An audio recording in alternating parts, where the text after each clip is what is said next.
All right. Hello, Oregon. We are here with two gubernatorial candidates on the Republican side, hoping to bring some issues to light and get into the weeds on what's important to us individually and really just discuss bigger ideas and our vision for where this state can go.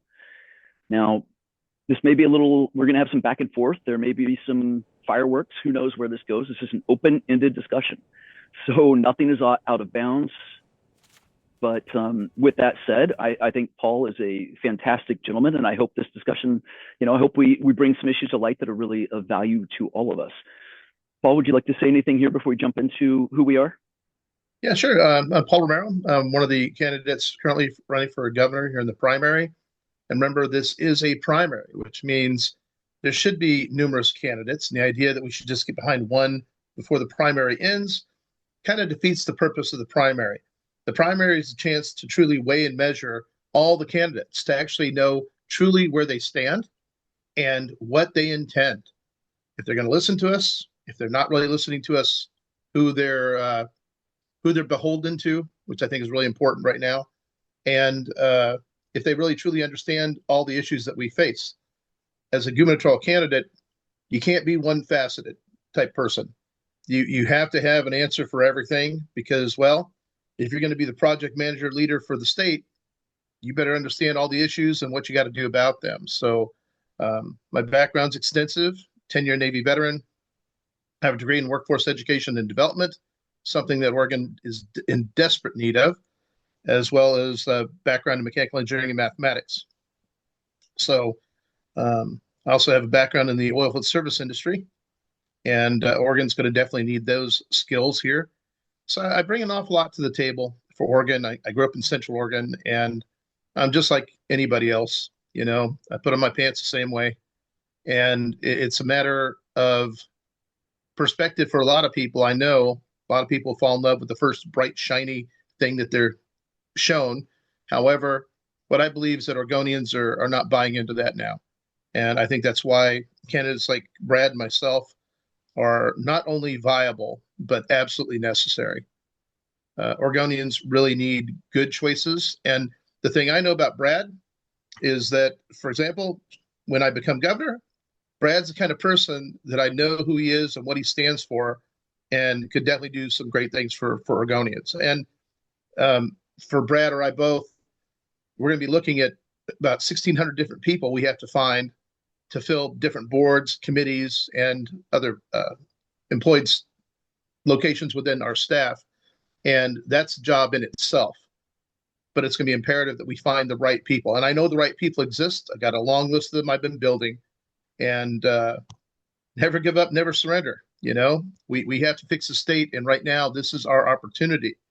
So hang on. It's going to be like Mr. Toad's Wild Ride. Thank you, Paul. So my name is Brad Peters. I am an Oregon native. I was born in Roseburg back in 77. So 49 as of a couple of days ago. I graduated from Roseburg High in 95 and attended Oregon State University for 3 different degrees. I have degrees in biochemistry and biophysics, computer science, bachelor's, and my master's in business administration. From there, I was hired directly out of college to go to work for IBM up in Beaverton, and was working on some of their enablement of PowerPC, some of their data center processing technology. Specifically, I have been a software engineer and a platform engineer since I joined IBM. Now, after IBM, I joined Intel. That was 2011. And I spent about 11 years with that company. So all told, I have right around 20 years of experience in high technology. I have led R&D teams. I have led liaison engineering relationships between IBM and Intel with companies like Samsung, Red Hat Linux, and others. Towards the tail end of my time with Intel, I jumped into cybersecurity, and I led Intel's open source security and cybersecurity response and mitigation efforts across the entire company. That's some 8,000 different open source code repositories. So my background is pretty extensive. I left Intel in 2023, about 3 years ago now, to found my own company in the area of cryptocurrency and blockchain. So after a couple of years in that, frankly, I feel I have the experience to bring the technology to bear that will allow Oregon to get ahead on this, what has become software essentially eating everything. Software has grown to the point where AI is influencing every single sector of the economy. And I think it's by and large a good thing. Yeah, there are risks, but central and core to the reason that I am running is I feel Oregon needs somebody with that nose to the grindstone experience with how technology works and how it transforms an economy and industry from the ground up. And if we can guide that transformation with an even hand, with somebody with experience, which frankly, Paul and I here probably have a great deal of the experience of the various contenders, many are lacking that basic understanding of how technology works and how to guide its evolution and integration into our economy in a way that doesn't disrupt and destroy the traditional brick and mortar economy that Oregon relies so much upon. So with that, let me go ahead and share, for those who wish to dig in more. I will not spend much time on this, but let me go ahead and share my CV for those who wish to dig in a little bit more. So with that, I'm going to go ahead and drop this. If you are interested, please pause the screen and read this and feel free to dig in. Also, my contact information is at the bottom, so feel free to reach out. All right, with that, what do you say we jump into some more nitty-gritty details and talk about vision and where we feel this state should go? Paul, I'm open to either of us opening up, setting an initial topic. You're the guest, so please, why don't you go ahead and jump in there? I appreciate that, Brad. Thank you. I grew up in Prineville, Oregon. Graduated Cook County High School in 1984. I actually turned 60 here in July. And it was kind of funny for me is how, I've never looked at age as really an issue. Okay. I stay young. I try to play rugby. I work out on my heavy bag. Staying young is kind of an important thing nowadays because we can really prolong our lives quite a bit, actually. And I've taken more of an active role in that regard. But, in all the travels, all the experiences that we have, whether it's auditing, project management, investments, which, by the way, the whole blockchain thing, I'm about 55% on that now. But it's definitely going to be a really important part of Oregon's future, especially with PERS, managing the state's state employees' money, because Lord knows the people running it now are a bunch of morons. I spent time as an investment executive with Payne Weber years ago, and the AI, the blockchain, the crypto, that's quite the field to navigate nowadays. But it's something that we need to bring to bear and use it to help Oregon. I think, like I said, like you were mentioning, we have so much life experience, and the idea that certain people, well, let's put it this way. I'm not going to favor any rich man from Richmond. Okay. And right now here, Oregon candidates, all the people they keep putting in the top fall into that category. And I do not think that's going to be much of a service to Oregonians because those are candidates that are truly beholden to people that are not us. They're not beholden to the people that are Oregonians in general. And that can interfere with their vision. Not to mention the fact there's so many issues. I remember one candidate was asked a question about the Oregon-China Council, and they didn't even know what that was. and when I heard that, I was like, oh my God, we're some of our candidates are in way worse shape than I thought. You got to know. If you don't know and understand, then you have no ability to deal with the problem. And you've done project management, I'm sure of that. You come into a situation, they come in and tell you what they want done, what they need done. This is our absolute needs. Make it happen. You may have a budget. You step in, you don't just look at what they're talking about. You look at the core root problems. You go track that stuff down because you can't just cut off the top of the dandelion. You got to go to the root of the problem. And once you find it and you fix that, The rest just kind of falls into place. It's like code in a computer, trying to find that one little stupid decimal or that one little number, that one little letter that's messing up the whole works. And once you find it, boy, life is good. So I do understand that. As a cryptologist, an analyst in the Navy, I can't tell you many times we run into circuitry issues and figuring out how to make things work that are brand new. And that was a skill that I had. I had the ability to dive in there, see the forest for the trees. And that's really the kind of governor we need. We can't have somebody just coming in addressing 3 issues. If you can't address them all, then you're of no use to Oregonians, not really. So I think that's something that we both bring to the table. If I can expand on that a little bit. So I do think there is an effort to obscure the real issues in order to touch on those, in order to keep the discussion on those issues that raise emotions, people get passionate about. And frankly, it's a political strategy that does draw votes, but it doesn't solve problems, right? It fosters problems. It maintains problems. When we're so hyper-focused on, I don't know, like immigration is obviously a really big one that's sensitive on all around right now. And, I want to be sensitive to it. But if we can't discuss what's good for the state, how much are we spending? Let's look at this from a fiscal perspective alone. How much is the state spending to support our immigrant populations? It's a net loss. It's, I would agree. I mean, many people aren't aware.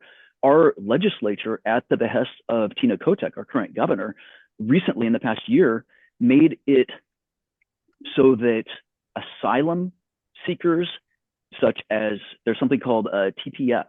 I forget what the acronym stands for. Trusted persons. I forget what it is, but it is the program under which people coming across the southern border were handed a TPS passport, which allowed them to come in and start the process of moving towards citizenship.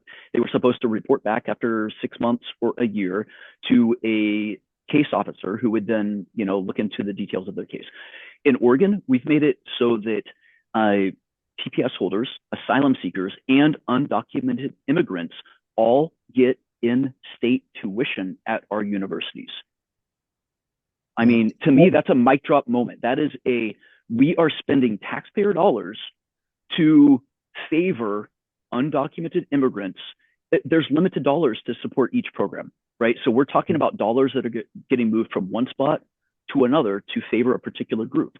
Now, if you're pro or anti-immigration as we see it today, regardless, I think there needs to be a discussion about where those dollars should be prioritized. We have homeless vets on the street. We have people that are lifelong residents that were raised in Oregon that are not getting treatment for mental health issues, right? This is one in 3 Oregonians suffers from some form of mental health issue today. 1 in 3.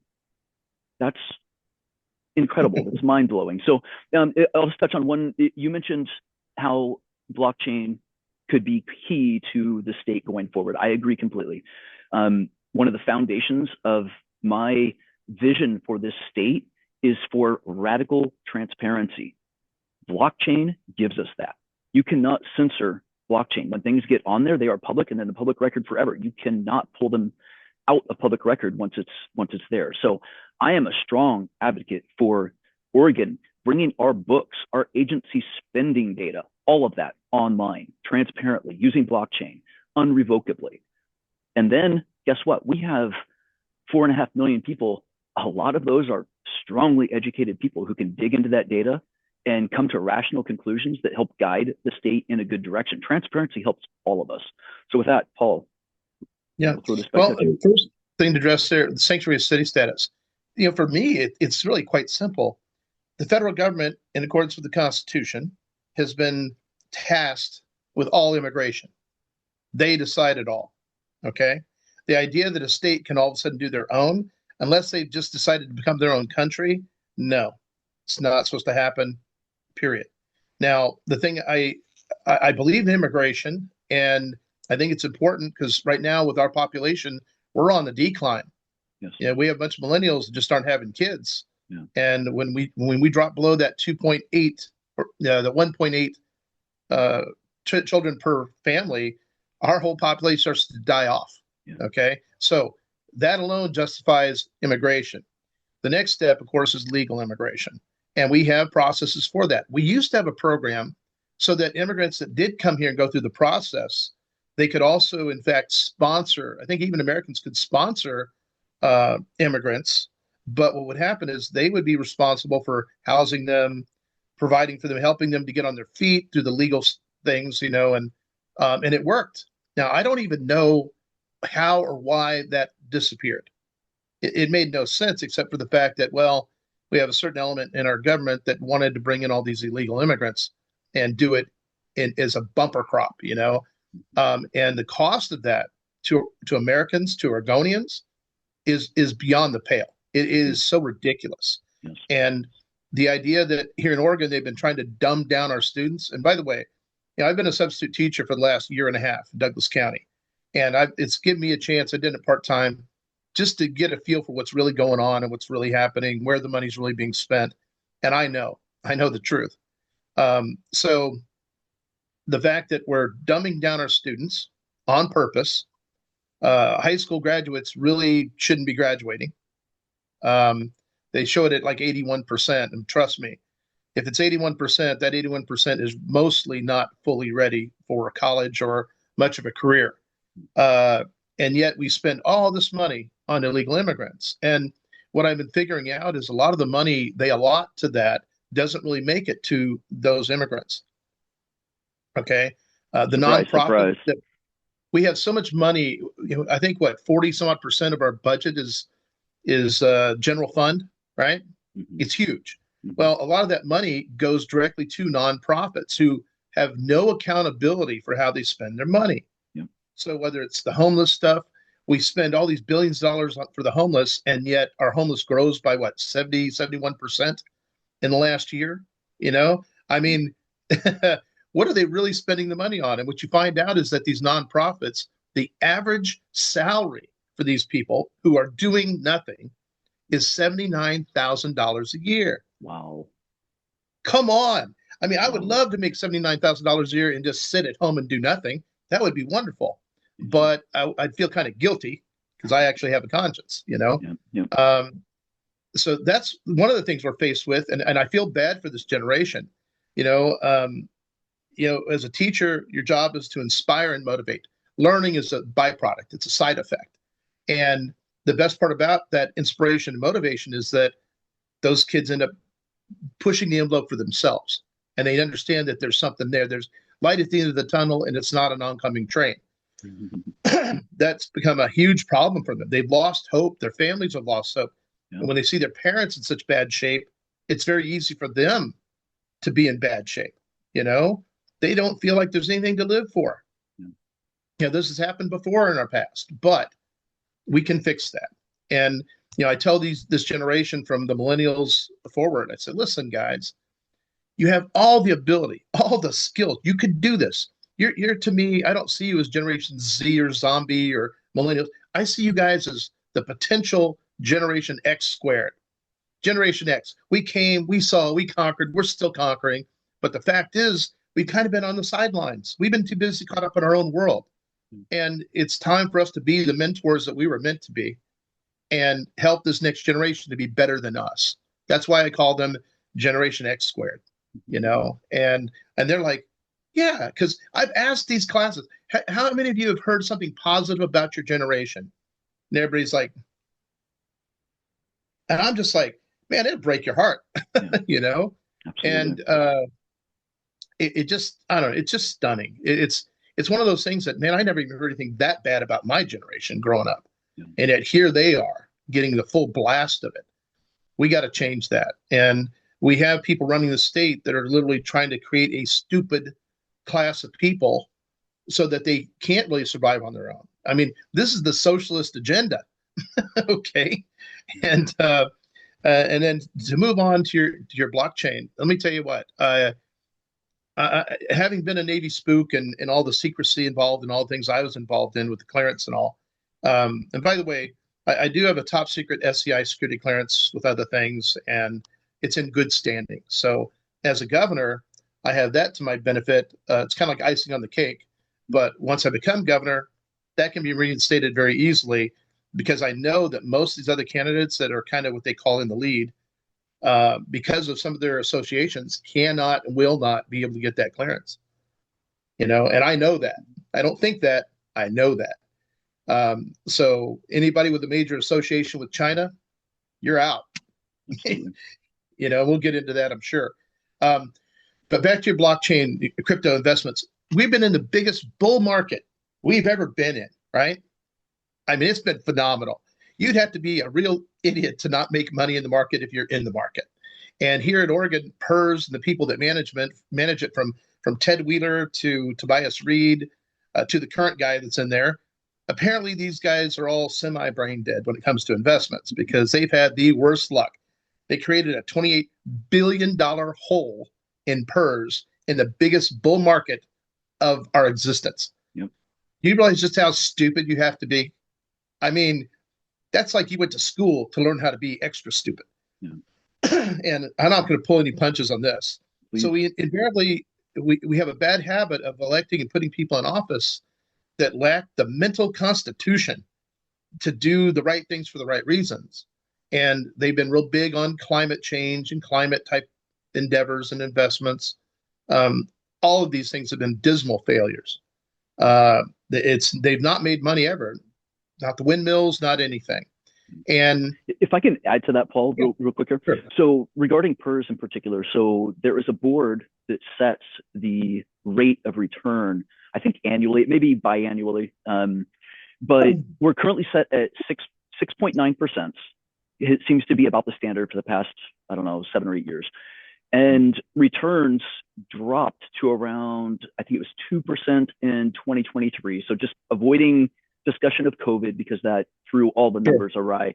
Even in 2023, PERS was losing money when the stock market was rebounding nicely. Yeah. And then if we talk about, so you mentioned a couple of times there that we seem to have an agenda that is dumbing down a class of people.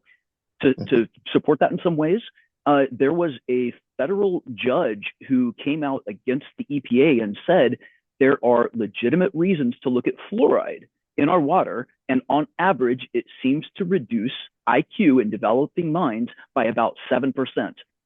7% is the difference between being able to read and not read. It's dramatic. I mean, this is a 100-point scale, right? We're talking 7% loss due to fluoride in our water. And the response of the state, silence. Yeah.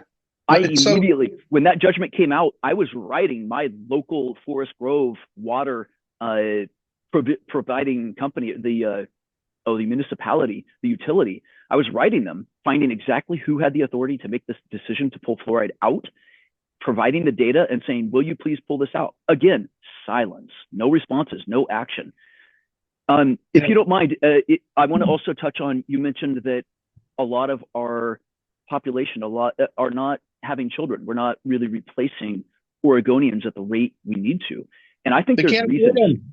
I think you're exactly right. If I may, I would like to bring some data into this discussion as far as I think a lot of it is simply, as you say, a lack of affordability. So, all right, Paul, can you see that chart okay? Yeah. Okay, and definitely send that to me, by the way. I will. All right. So what this does, this chart tracks the purchasing power of a high school graduate on bottom in the gold and a college graduate in Oregon since 1990. So yes, salaries have changed and yes, salaries have gone up, but this chart indexes that average salary to the price of gold in dollars.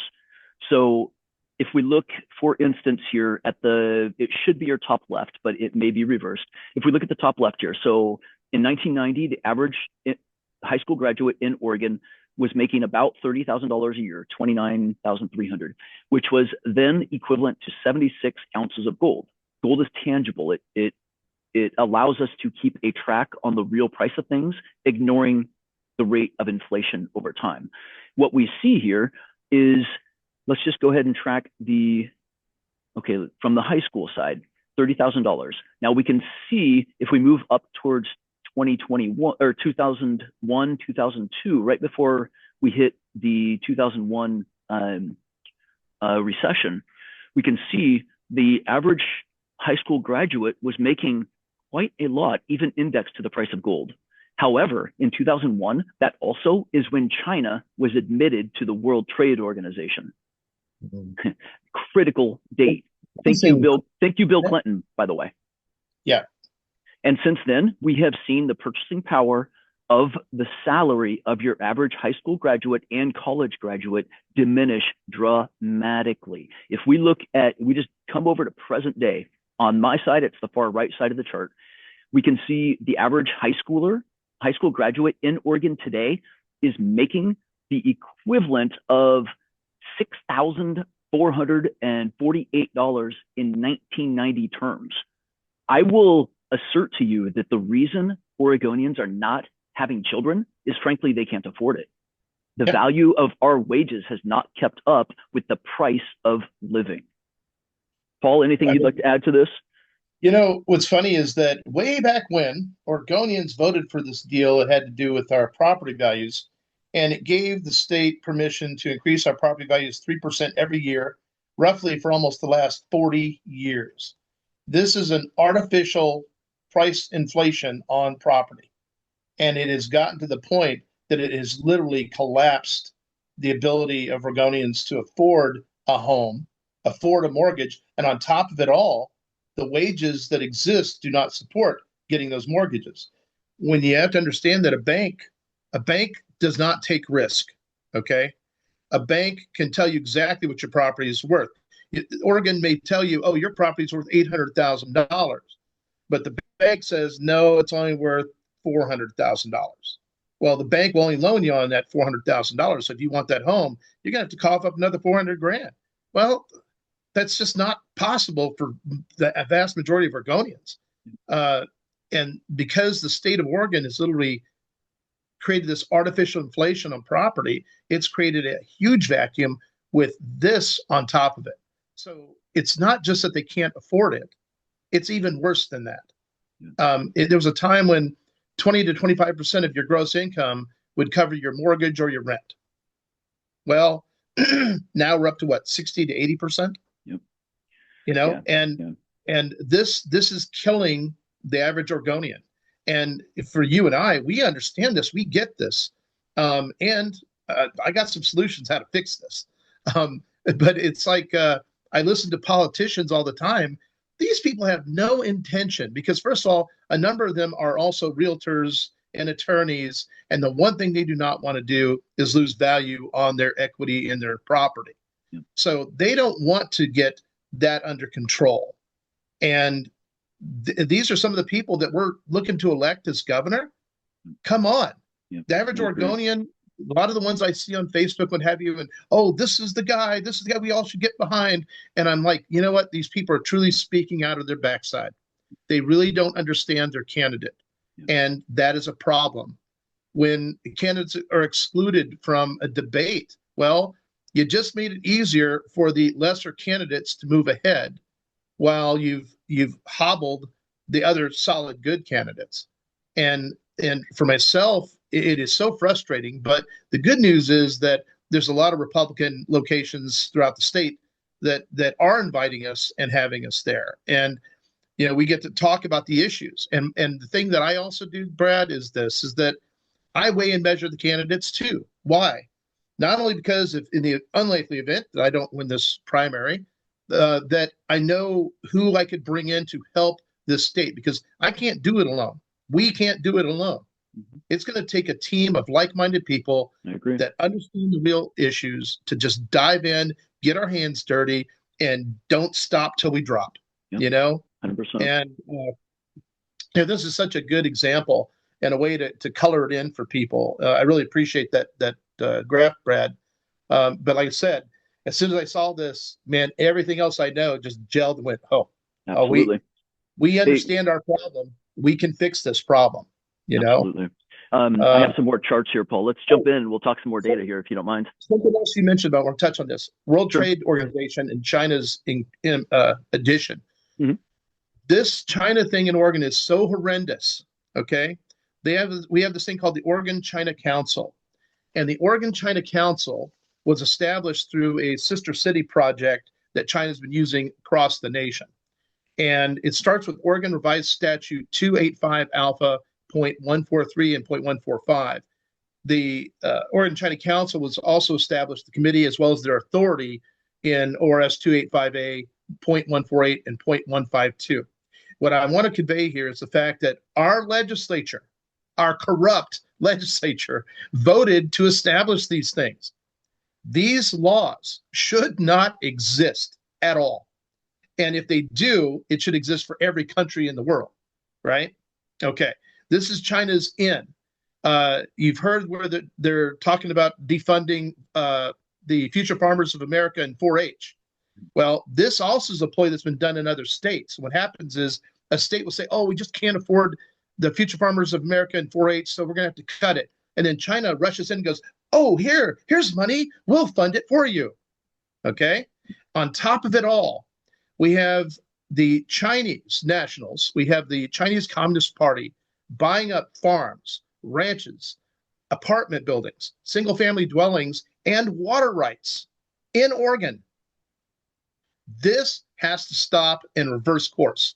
And we have Oregonians, we have spouses of gubernatorial candidates that are involved with the sale of these properties to China. Okay? And I know who they are. And I cannot wait to actually have them investigated for things like sedition, treason. It's going on right here in Oregon. Mm-hmm. And me and the person that I am ready to take on this fight. I think that most Oregonians aren't even aware of this.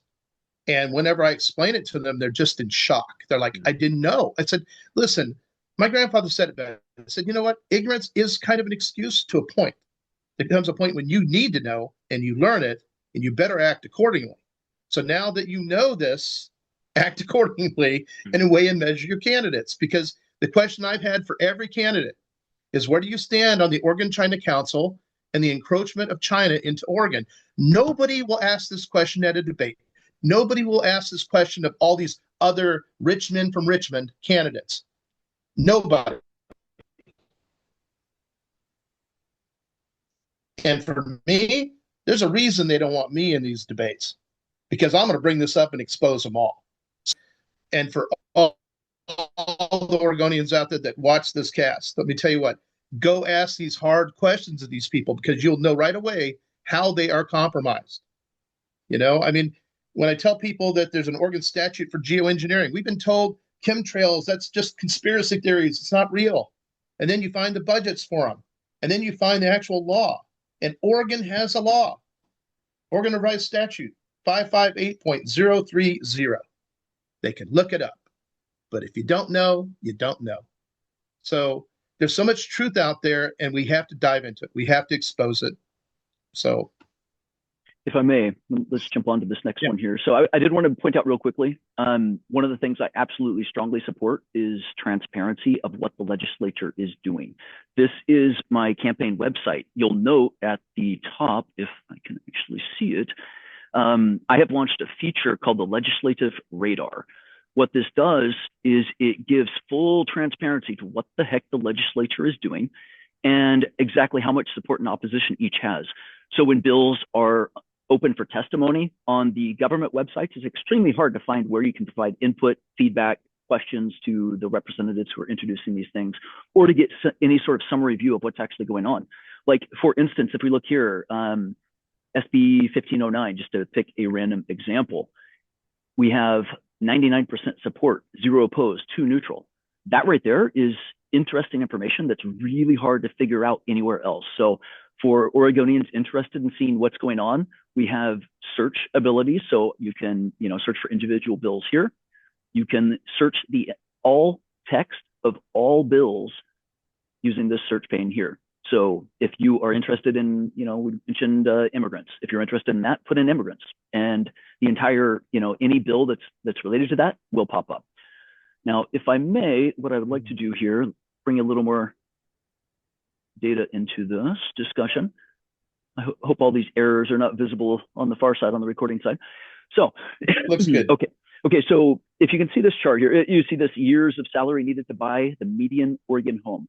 This is this is related to what we saw earlier, but what we're looking at here on what for me is the left-hand side, for a high school graduate in 1990, the average, actually the median home in Oregon, the price was 2.3 times the average salary upon graduation.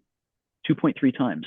We look at where we are now. If we go over to the opposite side of this chart, we are at slightly under 10. So if you look at the top, we're at 9.3 times, 9.3 years of work at the average high school salary upon graduation. 9.3 years of work. That means homes have gone up 3.5, almost 4 times relative to what Oregonians earn. That's, I mean, you think that 3% increase every year for 40 years. I agree. It is 3%. I think it's also the devaluation of the currency. You know, there's different factors at play here. There's also, if we look, here's some more data I want to bring into this. So this here is a chart showing the average number of single family homes built per year since 1990. So for me on the left-hand side here, we can see since 1990, when this chart began, other than 91, we had a slight decline. We averaged around 22,000 homes per year for all the way up until 2006. Now, in 2008, 9, 10, during that economic recession, this dropped off. But if we look at where we have been since the recovery, since 2012, when economics started to look pretty solid again, and when the stock market started to, you know, make some decent returns again, did we rebound to 22,500 houses per year? No, we hit a new baseline. We hit a new standard. Since 2014, we have been producing on average 13,900 homes per year. Now, what this means is we are dramatically here. I'm going to show this one first, actually. So this is the same homes built per year, but what I've added in is the published deficit of homes that Oregon is facing. The red line shows us up until 2007 or so, we really didn't have a deficit. We were actually generating enough homes. Every year since then, you can see this red line climbing until today, we have a deficit of almost 200,000 homes. In fact, around 172,000 homes. That explains why homes are $650,000. Now, the reasons for this, I think we need to get into, but this is just the raw data. This is what graduates in Oregon, or just people trying to start a family, are facing. There aren't enough homes. Why is that? And then one last thing, Paul, before we jump in on some discussion on this, I wanted to show this. So this was published in the Oregonian just a couple of days ago on the 16th. So what this says is nearly half of Portland renters are what is called cost burdened, meaning they pay more than 30% of their income on rent.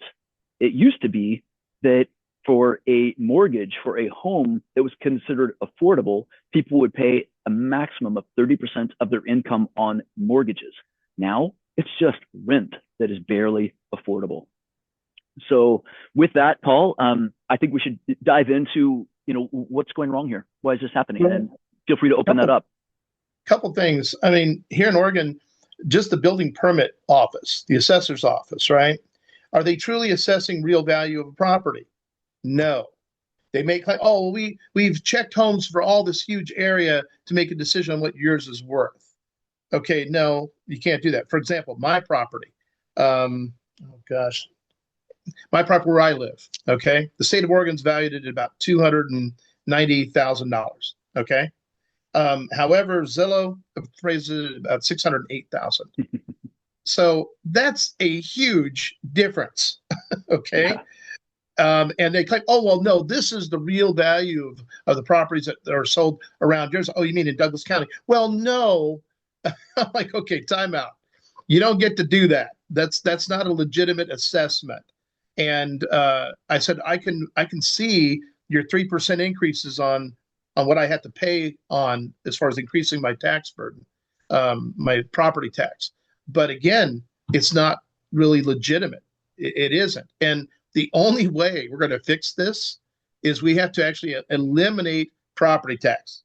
It has to go away. The state should have nothing to do with the value of property at all. And part of it is the excessive amounts people are having to pay just to build a new home or building. Those building permits are ridiculous. And what is that? If I may add some color to that, because I've recently gone through this. This house, I spent the last 5 years building. I was general contractor on the project. It's beautiful. Thank you. A lot of work, you know, but the equity that building your own home unlocks, like the you know, the ownership percentage that you get by just putting in your own sweat and labor building something is I mean, it's a game changer, and it could be a game changer for Oregonians. However, the average permit, I'll tell you my experience going through the permitting process. Initially, there was something called a template test, just turning a piece of land which had trees on it into something that theoretically I could build upon. In 2019, that cost me about $45,000. Since then, actually, let me add to this.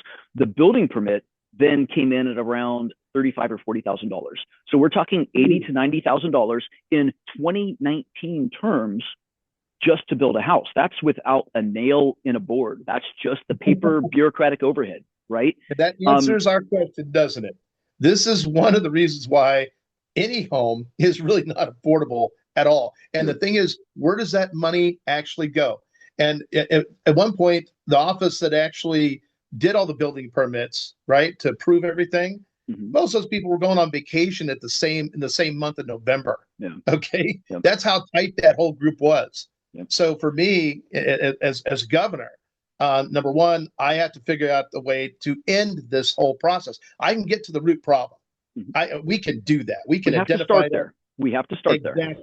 And once we point that out to people, right, plainly in English, because most politicians, they don't want you to know or understand the real problems. They can't make money. They can't skim money when you know the truth.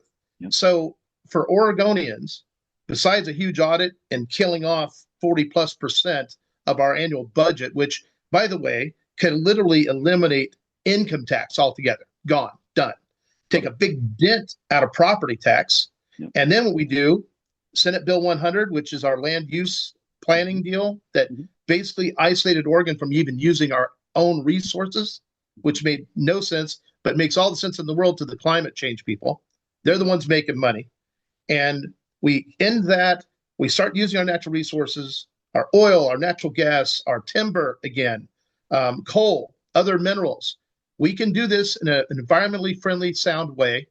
And that money then can literally replace all the excessive taxes that Oregonians are burdened with. And I mean, everything from the death tax to capital gains tax, the cat tax, hidden taxes in our fuel, what have you. The state of Oregon can do this and become an energy powerhouse. And the best part is that will attract the businesses we want here and the jobs we need here. And I'm not talking about just simple, easy jobs. I'm talking about the good paying stuff. And, you know, it's to me, it's so simple. It really is. But these politicians are not interested. They don't really, I don't think that they want Oregonians to succeed, to thrive, to do more than survive. And, you know, property is, you need to be able to go home. You need to have a home to go to, right? Let me just tie the bow on that point I was making earlier here. So by all means. I spent a grand total of about $85,000 just on the permits to build this house. Now, in 2020, 2021, so a year after I had pulled permits for this place, but Washington County, which is where I reside, increased their permit fees by 50% across the board. They then, the following year, increased permit fees by another 20%. They did another 20% the year after that. Now they are doing an 8.5% increase across the board every single year. Now we're close to $150,000.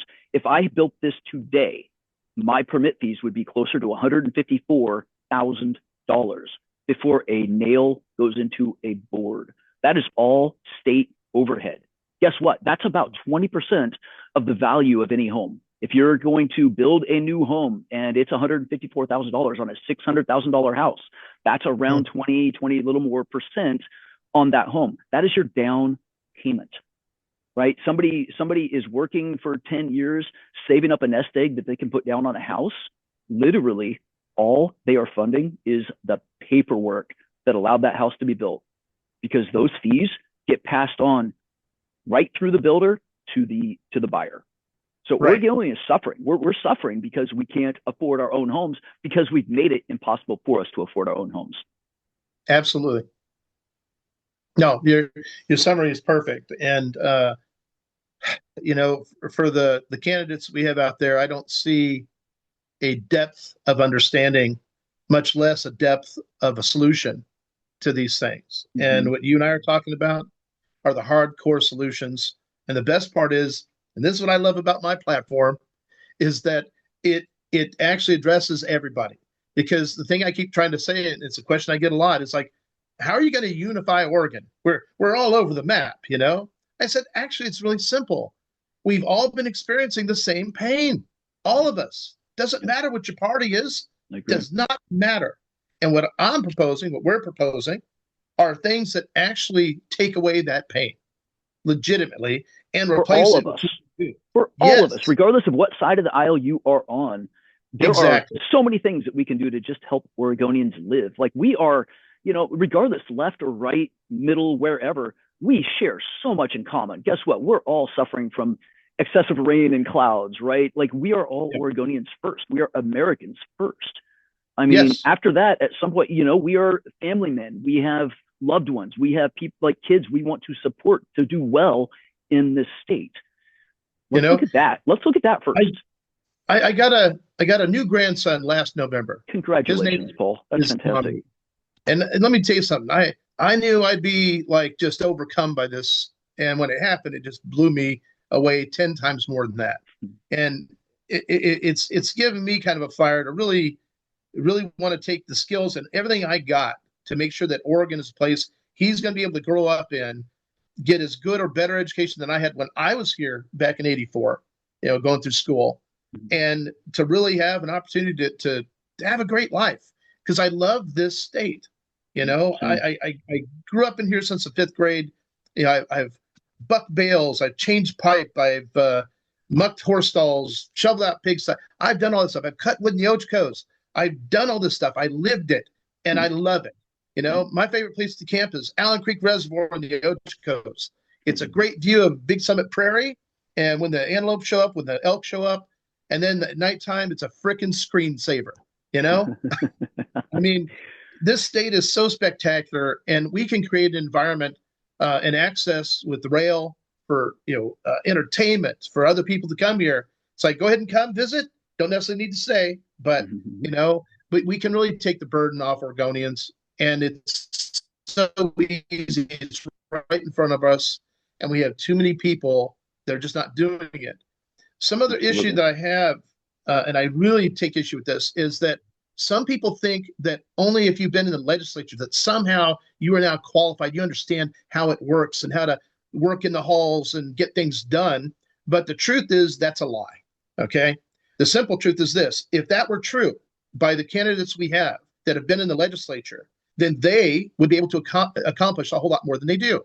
They would actually bring up these issues, your access for information and bills going on. Fantastic. But the fact is, our representatives are supposed to be doing that for us.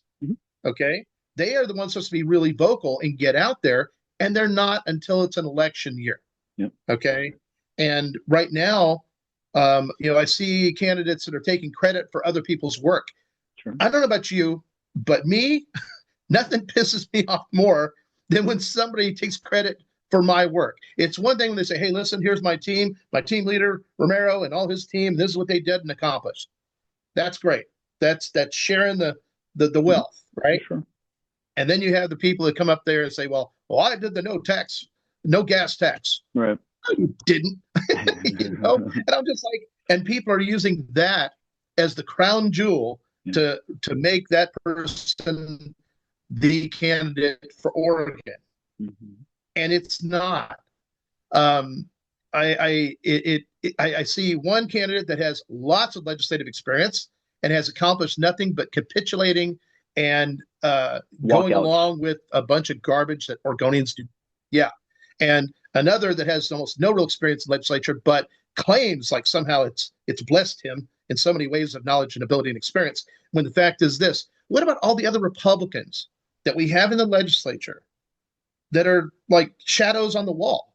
Mm-hmm. Where are they? What are they doing? What are they exposing? And I once told a couple of different representatives, listen, I know that your Democrat cohorts are guilty of all kinds of stuff. And I know that you know. And I want to know why you don't expose them and go after them. Because right now, the only leverage you have is their failures, their faults. And unless you focus and point these things out, we're not going to get this shift. I know there's an issue with our elections.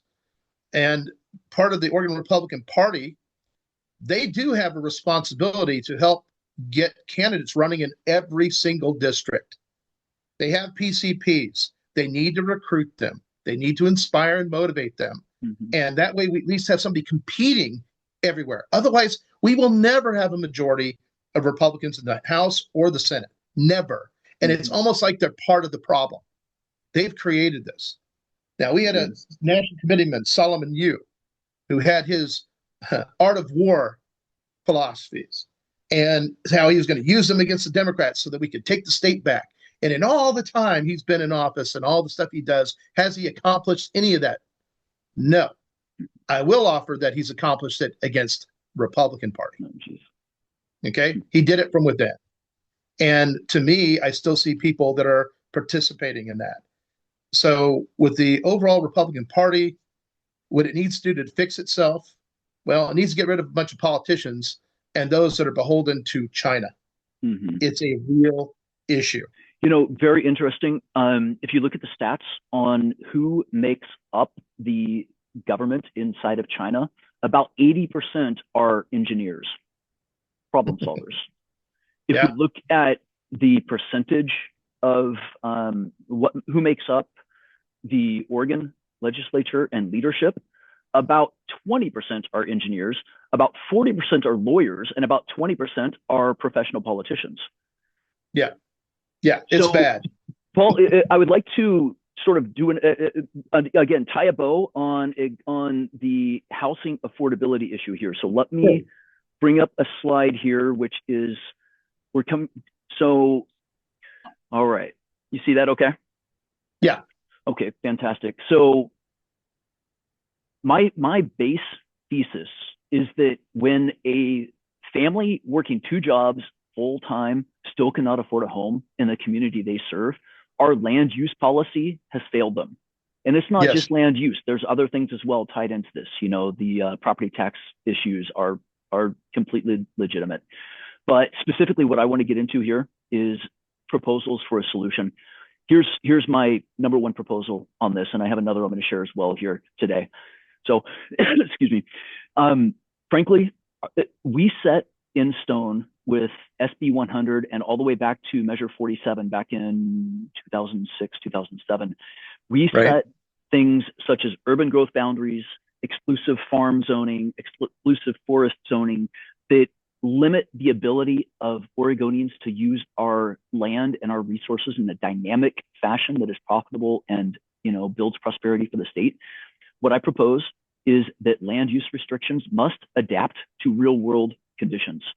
On day one, I will propose legislation. This has to go through the legislature, but I will propose legislation mandating that the urban growth boundaries expand automatically, algorithmically, when the median home price exceeds 4 times the median household income. So we saw that chart where people graduating from high school are currently spending 9.3 years to be able to afford a house. That, to me, is a warning light on the dashboard that is flashing red. Our young people cannot afford a home in Oregon. Therefore, they are going elsewhere. They're going to Texas. They're going to Florida. They're going to Utah. And those states are doing the right thing. They're getting rid of property tax. They're reducing tax burdens across the board. In Oregon, I want our land use policies to adapt on the ground. When things become unaffordable, our urban growth boundaries automatically expand. And we need to do this intelligently.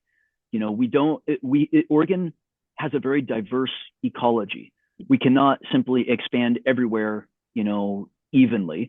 Therefore, this proposal would be smart, would be intelligent. It would say in those areas where we have less biological diversity, that is the easiest place to grow and build. where we have the most biological diversity, you know, our coast range and such, those are more protected because we do value, I mean, we are Oregonians. We're here because we love the outdoors. So let's find ways to intelligently respond to a crisis and to do it in a way that allows Oregonians to stay here in Oregon. Paul, if you'd like to respond to that, you're welcome. Perfectly stated, you know, and I appreciate your algorithm idea. The only concern I have about it is what I call the geek factor. Okay, I'm a code breaker. There's always a geek factor, right? And the ideas that I have also in conjunction with what you're talking about is that counties, generally speaking, know more about what they need for growth than the state does. They are in the thick, okay? And they need to be part of that. Now, algorithmically, I'm sure the numbers are going to shape up quite well and support what we want to do. That's great. But at the same time, it's got to take something else into effect. Like I said, the geek factor. This is where things that an algorithm won't actually necessarily anticipate. But the numbers are solid to do it, but it's going to need something more with it just to justify it. The other thing is that it's like with the building permits and what have you, or what ideas are allowed or okayed by a county. Well, they have to be policed to make sure they don't become part of the good old boy club, right? So the state part of the agency would literally police all the counties to make sure that they aren't engaging in the good old boy policy. You know what I'm saying? Because where there's anything, corruption will find a way. I mean, look at ODOT. We've had a whole lot of people get arrested for stealing millions of dollars out of ODOT. Did you see it on the news? Where was it? They weren't saying nothing. And I'll tell you why. Because the people they caught and prosecuted are not all the people they should have caught and prosecuted. Okay. And, you know, one of the things I'm a big believer in is accountability. I believe in credit where credit is due, be it good, bad, or indifferent. It's only fair, right? Well, let's be fair and let's go deal with the criminals, get them out of there. Let's get people in there and make sure they understand that, hey, you cross this line, here's all the deterrent you don't want to have to deal with, you know? we can fix this state. And, you know, one of the things I also am going to propose is that we have a lieutenant governor's seat. We need a lieutenant governor. Why? We have too much dang work to do. As a governor, I can't afford to just go into office and work on 3-4 projects and try to get that stuff done. No. I need another lieutenant governor who understands this stuff and will be engaged in a whole nother line of issues. You know, we really need to attack every single problem across the board. And as a candidate, one of the first things I was told was, oh, you need 3 main issues to discuss. 3 things. And I'm like, yeah, but there's 100. If I may jump in here. How effective can I be if I don't understand all the problems? Absolutely. Yeah. There's a lot of, I agree with you completely. There's more than one leader can address in parallel in a timely fashion. I agree with you completely. So organizational skills are key to success in this endeavor, in this position. I have one more proposal I would like to present here. See if this comes up properly. Here we are. Okay, so I did mention earlier that my permit for my home today would cost $154,000. And this is not the upfront permit fee, right? The upfront permit fee that you pay is maybe 12 or 15 or something like that, right? It seems small, but then it grows and it grows. And there's this add-on and that add-on. And oh my goodness, before the end, you have to pay for this. You end up right around $154,000 by my estimate. My proposal is simple. I want to cut through this pile of bureaucratic overhead when it comes to single family homes. So on day one, I will propose, again, this goes through the legislature. I will propose on day one that we Oregon waive all residential building permits, fees, and overhead and additions on households that are earning less than $150,000 per year. This unlocks homeownership for nurses, for teachers, for tradespeople, for first responders. By my estimate, it would apply to about 72% of Oregonians who would be interested in purchasing a home. $154,000. It's not that much. And yet in Oregon, we are taxing these people for income. They're paying income tax before they can even get to this $154,000 to pay to get into a house. There are fees, taxes, and then, the permit fees themselves. Oregon is, by policy, keeping people out of owning their own homes. Well, Oregon is pushing people into the rental market. See, here's the thing. If I may just finish here, Paul. So we have institutions such as Vanguard, State Street, BlackRock, and others, including subsidiary organizations that are owned by those big name companies, that are purchasing up single family homes and converting them to rentals. Now, this may keep homes looking nice, right, because they do upkeep, right? And it's probably better than having empty homes, but that drives up the price of housing for everyday Oregonians as well. All of this, we can change this. A governor can change this. It is the responsibility of the next governor to change things so that Oregonians can live again. Yeah, Paul, please. We have a president that's literally putting the kibosh on such property ownership by Vanguard and all these different investment type of personalities. One of the things I think is that what's good for the people is actually good for business. I want to see businesses get the same exact breaks, right? Because my attitude is if a business is more profitable, they have the ability to pay more to their employees or better benefits or just better everything and still turn a bigger profit. You basically, whatever extra profit you have by what you save, okay, well, here's my allocation in my business. I just maintain that allocation and everything benefits. Mm-hmm. This is real economics. And that's some other issue I have with most of these candidates. They don't understand the most basic economics. It pisses me off. Absolutely. I don't think you should be allowed to run for dog catcher if you don't understand basic economics. I'm with you 100%. Okay? And Paul, we're coming up. We only have about 20 seconds before the recording shuts off. So right, if you want to wrap. All right. So part 3, here we continue the discussion between two Oregonian gubernatorial candidates, myself, Brad Peters, and Paul Romero.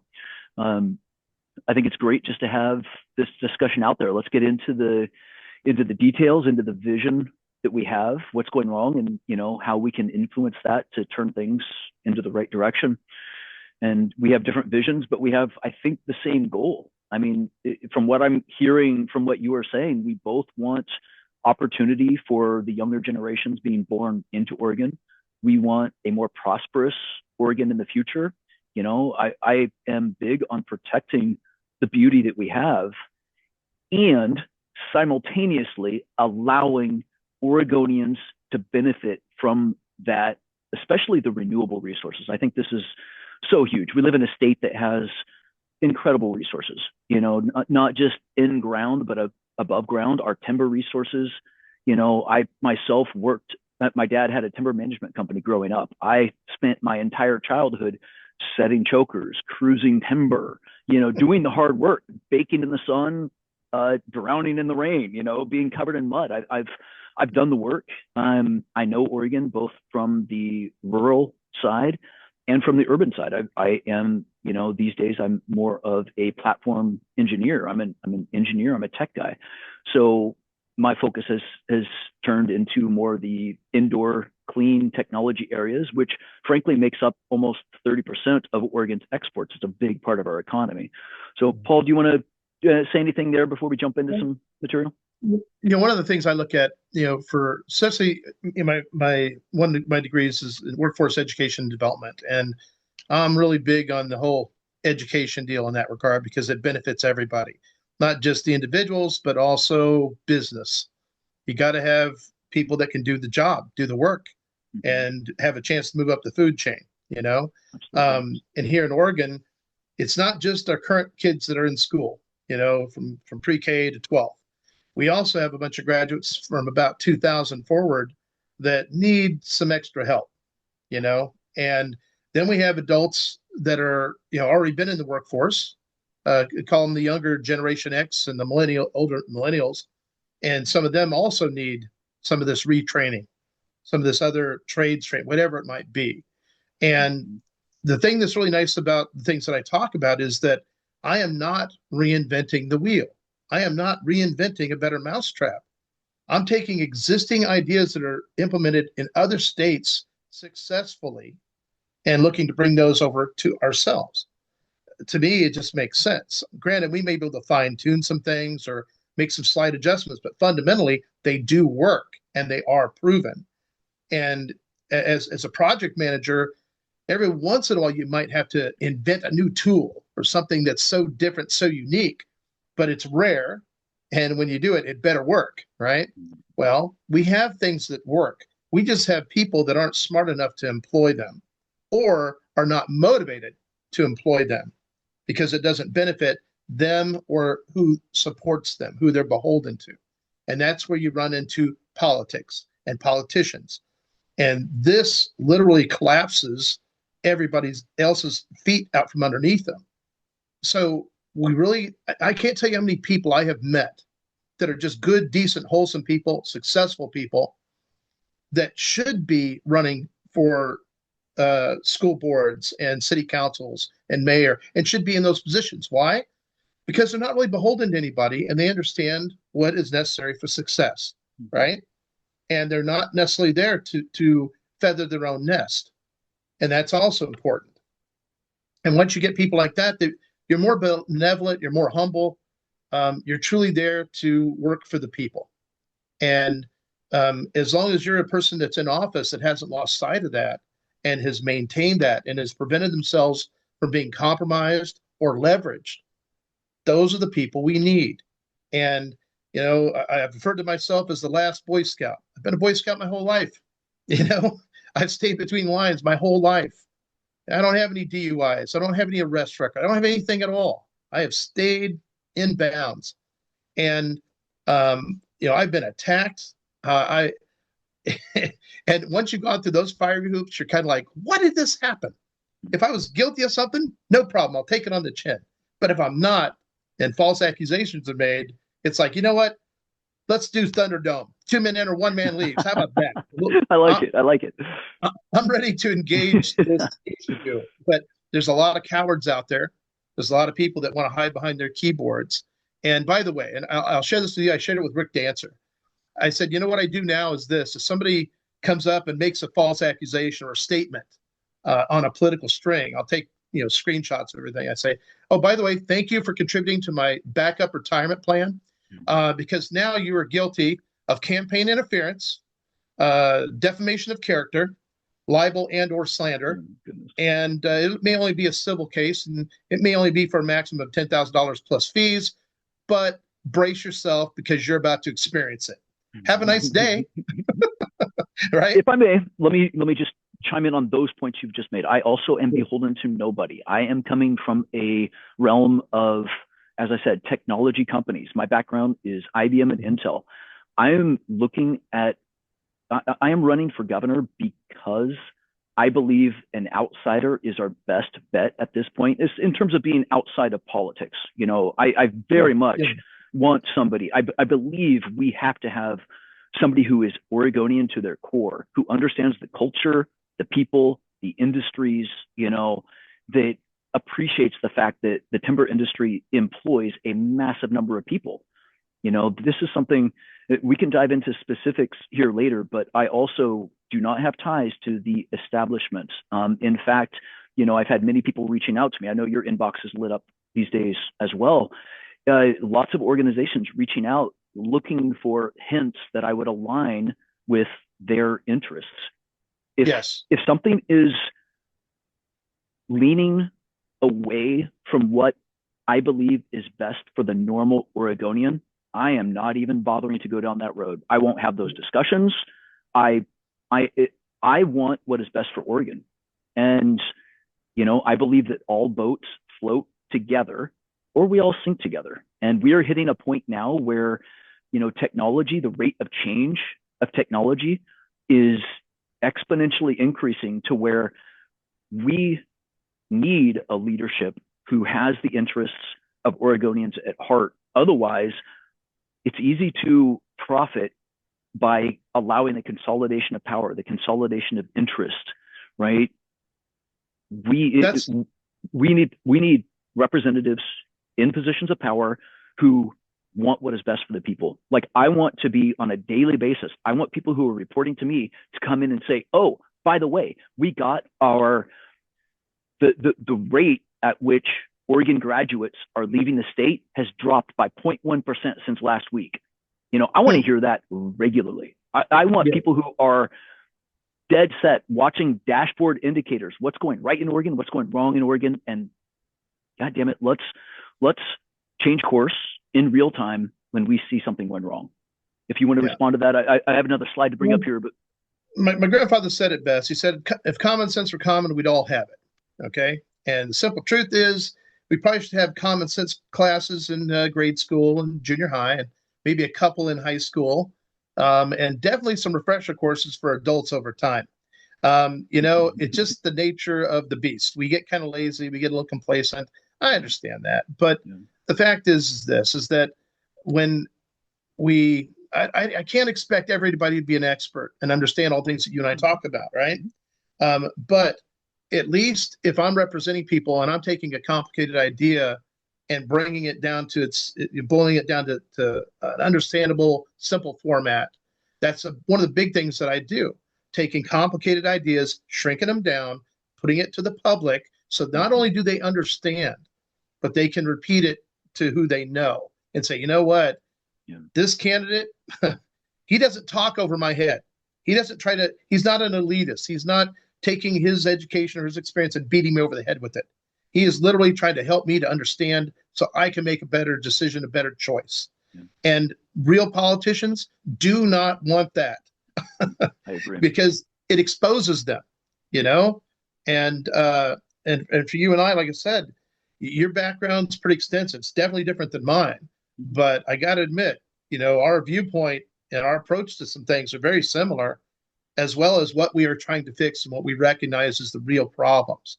So it's reassuring to me to actually see another candidate that understands root cause, I agree. And stop doing the superficial cut off the top of the dandelion. Let's go to the root. Let's get the real problem, Along those lines, let me bring up some more data here to inform our discussion. Are you able to see this slide okay? Yeah, it's coming up. Yep. Okay, so what this is a representation. I cannot see the heading here. Second, this is the rate of business creation over time in Oregon. This is all Oregon specific data. Now, boy, that's ugly. What was that? I said that's ugly. let me point out some things here. It's interesting, and there's a lot of data here. So let me just walk through this a little bit. So the blue line is the number of businesses in Oregon for that year, which have between 5 and 100 employees. In other words, I'm trying to get directly at the small to medium businesses. And what we see here is the blue line is the absolute number, and it's growing a little bit over time, slowly. The number is on my left-hand side of the chart. So in 1990, we had about a little over 29,000 businesses with between 5 and 99, I think it was, employees. And we see that there are recessionary periods. Those are indicated in the vertical pink lines. Those are recessions. Our business climate obviously responds dramatically. When we hit COVID, we had a lot of businesses disappear. And then the federal government printed a bunch of money, put out their, what were they called? PPE loans. I forget what the loans were called, but they were small subsidies provided to small businesses to keep them going. And to some extent, there was a rebound immediately after COVID sort of, ended. But here's what I want to point out. Here's what I consider some really critical points. My base theory is that Oregon's regulatory burden on new businesses has been getting worse and worse over time. It's harder to start a business. Now, if you look at this chart, this really indicates this. So if we look between 1994 and about 2000, the rate, by the way, this brown line is the rate, that the percentage of more businesses created from the prior year. So if we're a positive number on this 1994 to about 2000, we were generating about 4% new businesses per year. Now, there was a whole bunch of chaos. We see things bounce around. But if we jump forward again to where we have a somewhat stable, steady state, we look at between 2012, 2013, and 2019. In that period, our average rate of business creation was around 2%, maybe 2.1, maybe 2.2%. Now, if we look at our rate of business creation since 2023, we are at 0.9%. My base, like this right here, indicates that Oregon has regulated new business out of creation. Now, I want to jump. That is, it seems to be. Now, I want to propose. Here's some proposals I have that directly address this problem, and this does tie into. I think we are aligned on this being a good solution. So, on my left here, we see Pillar 1.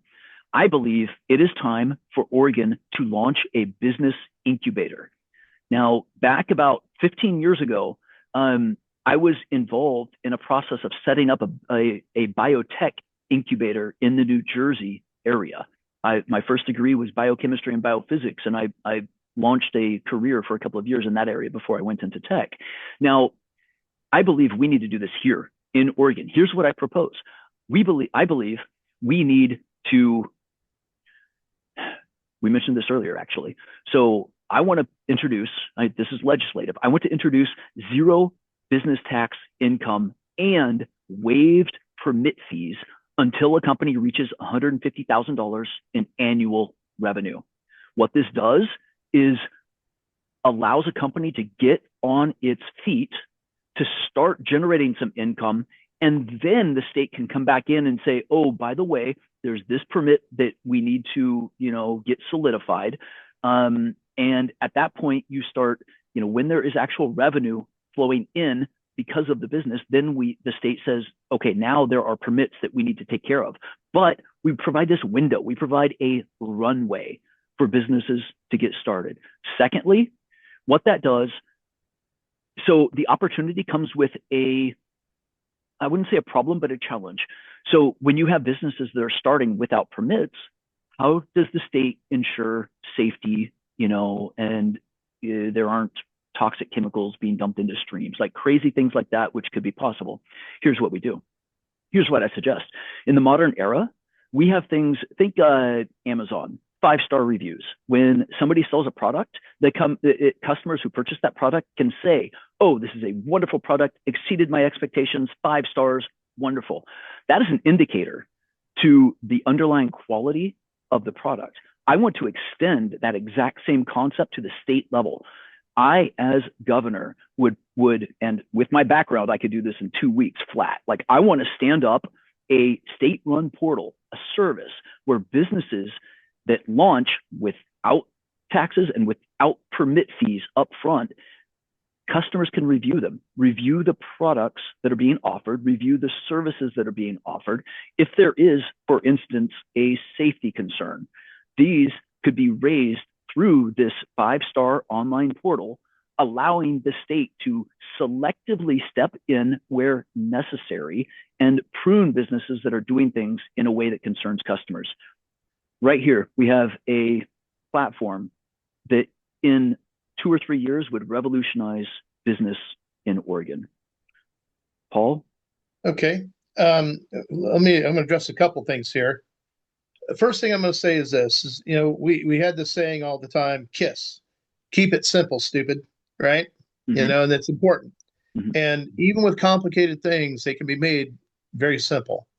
And it's important that everything be easily understood. In the military, any manual I ever wrote, technical manual or anything, had to be written at the 3rd to 5th grade reading level. Mm-hmm. Not because they were all a bunch of 3rd and 5th graders, just to make sure there was no question about the meaning or instruction. Okay. And in a way, with voters and with general Oregonians, you have to do the same thing. You're obligated to do that, mainly to make sure everybody understands.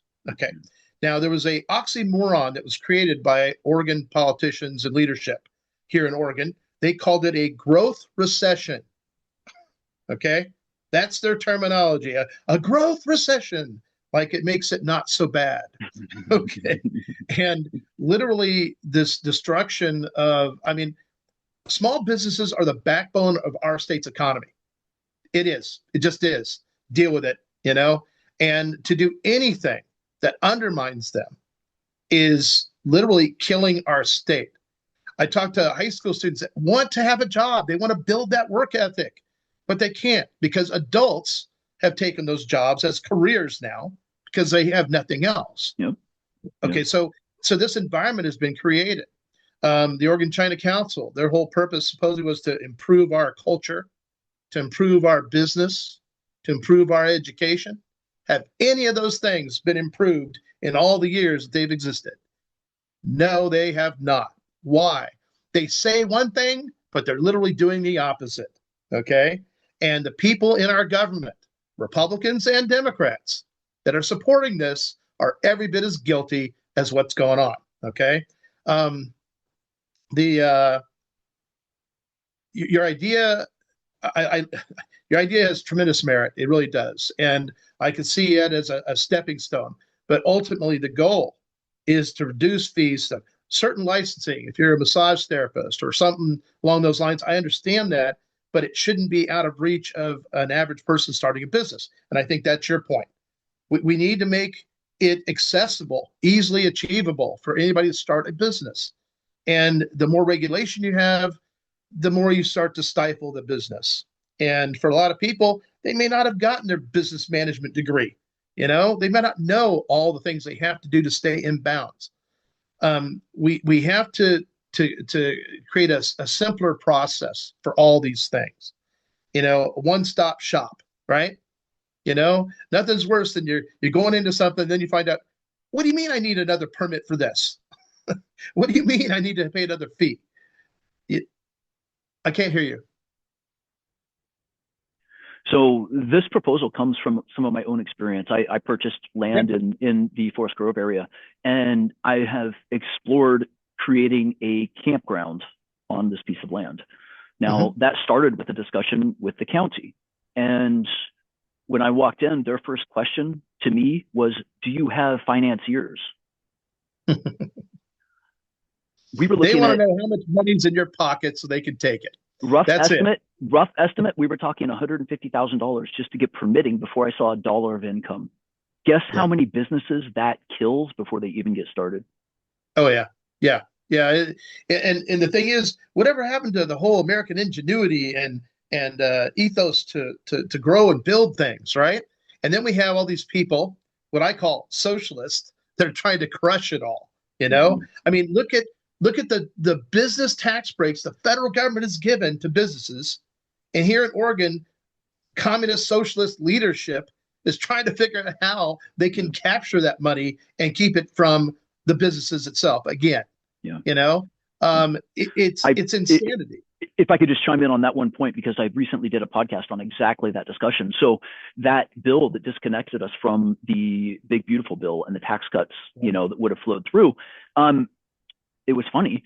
The Oregon legislature prioritized, again, immigrants and asylum seekers over Native Oregonians by providing a child tax credit that specifically, Oregon made this modification. Oregon made it so that tax benefit applies to immigrants by, at the big, beautiful bill level, they said a recipient of this benefit must have a social security number. At the Oregon level, they stepped in and said social security number or what's called an individual taxpayer identification number, which is solely used by undocumented immigrants, people that are pre-visa. You know, there's people that are in the legitimate path towards getting residency that also fall into the ITIN category. However, by and large, 80+% is undocumented immigrants and asylum seekers. They gave approximately an $1,100 benefit to those folks who have children that are 3 or under, rather than giving the same benefit. They specifically excluded an $1,100 Social Security tax deduction. It was a credit that would have applied to seniors in retirement. Oregon, I kid you not, Oregon literally said, we're going to take an $1,100 benefit and not give it to Oregon seniors. We are going to give a unrelated discount to, as I said, the ITIN holders. Now, we can discuss whether that's a legitimate policy position. You know, I'm not anti-immigrant. I'm anti-bad immigrant. If somebody's a violent, you know, criminal, frankly, I mean, as governor, I would sign on day one an EO, an executive order saying, if there is a criminal immigrant inside of Oregon, our law enforcement personnel, our city, at every level, a government official has the responsibility to report that out so that these folks can be, you know, deported. If somebody's violent. So let me step in a little bit here, because see, this is where I find certain candidates get a little squishy, okay? Because they'll start talking around it. The simple fact is this: being an illegal immigrant, not having gone through the legal processes to be an immigrant in this country, you are a criminal, period. Okay? You've already crossed the line. Now, if you commit additional crimes, well, that just makes you a little bit worse. Okay? And I know that there's a lot of illegal immigrants that have been contributory to things, but they've also been a burden to American taxpayers. Okay, that's the reality. And the goal is to get rid of that altogether. Therefore, everybody, if you came into this country illegally, that is that's what qualifies you to be removed. Now, I'm thankful that our president had the foresight to say, listen, if you're here illegally and you return to your country of origin on your own accord, heck, we'll even help you get there, right? Then you will still qualify to be able to come back and go through the normal processes, which should be easier for you then, right? Speaking the language, et cetera, et cetera. And to me, at least that's an option. And I think that any illegal immigrant in Oregon, before they're deported, because they will be, that they need to take that action. They need to be proactive. And also that's kind of a, I don't know, it's a goodwill gesture to me, right? As an American. Because I want immigrants, I do, but I want productive immigrants that are not a burden to society and don't get special privileges that our own Americans don't get. Agreed. And right now, the American citizen Oregonians are being robbed blind. We have so much fraud in our government. We have Somali daycares, we have Somali hospice units and home care businesses. We have all the same stuff that Minnesota, California, Washington, Illinois. We have the exact same problems and fraud right here in the state. And the thing is, it can't exist without the knowledge of a governor. Can't. Yeah. Therefore, who's also guilty in this? You know, my question is constantly, well, here's all this fraud going on. Here's where we're losing money hand over fist. And then they come back to us for more money. We can't afford it. You're burying Oregonians. And Oregonians better wake up and start putting people in office, or being the people that run for office, that will not buy into that won't be corrupted, you know. And for me, I don't know any other way. I just know how to be a Boy Scout, and if push comes to shove and I'm dealing with a bully, I can put him on his backside, you know. I honestly, I'm with you 90% of the way here. Look, I think that there is a rational discussion to be had about allowing immigration into Oregon, but it's not a free-for-all. You know, this free-for-all is leading us into a very bad place where good people are getting hurt, and where opportunities for legal residents of Oregon are not being provided. So I think we could discuss, you know, what type of immigrant benefits our economy and benefits our culture. You know, does somebody have skill sets that we don't have domestically, or that we can use to propel our economy? Are there strong engineers trained, ready to go, that, you know, understand robotics and advanced algorithmic development? Look, there are skills in Oregon that we need that benefit us and anybody. And we need to develop. What was that? We need to develop.